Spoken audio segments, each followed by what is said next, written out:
Ko te eke i ngā ngaru o te moana ki tai o Whāingaroa, he tohu i te tīmatanga o ngā tākoro o Tainui.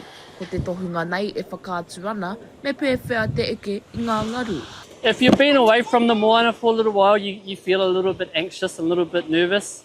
And it's just a reminder that you've been away from the moana for too long. He tau tō hito kai eke ngaru a tēnei Kereopa. Ka noho tēnei uri o Tainui Waka hei tauira mo ngā reanga o ngā iwi o te waka i te mea kua piki ake ia ki ngā taumata o tēnei tākaro. It's very unique and there's no other wave like it around the world.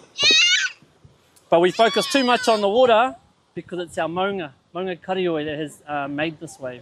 The way she's pushed herself out into the ocean. I can stand up on board and you have so much fun. E poho ke ruru ana te toko rua nei kua whai wāhi rāua ki ngā kēmu o Tainui ki te whakakanohi i te marae o te papatapu.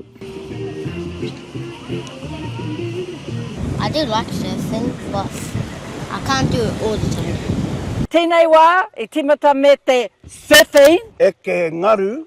Ko Lloyd rāua ko hinga whiu ngā kai whakahaere matua o ngā tākaro o Tainui. I tēnei tau e whakanui ana te kaupapa i te toru te kau mai te waitohutanga o te raupatu o Waikato Tainui. E hikaka ana te ngākau, engari kei te mai anō hoki, te moio hea kai taha te huarere.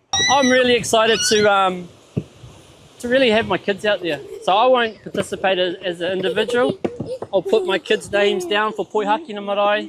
I'll take them out for a surf, one at a time, and just have them out there with our own people. Ka mutu kua mutu te whakataetai e ke ngaru mo tēnei tau.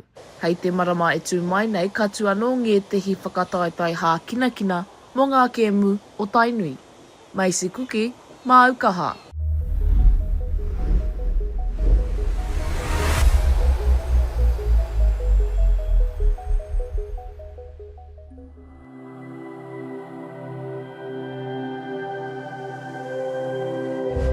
Ko te reo, te take.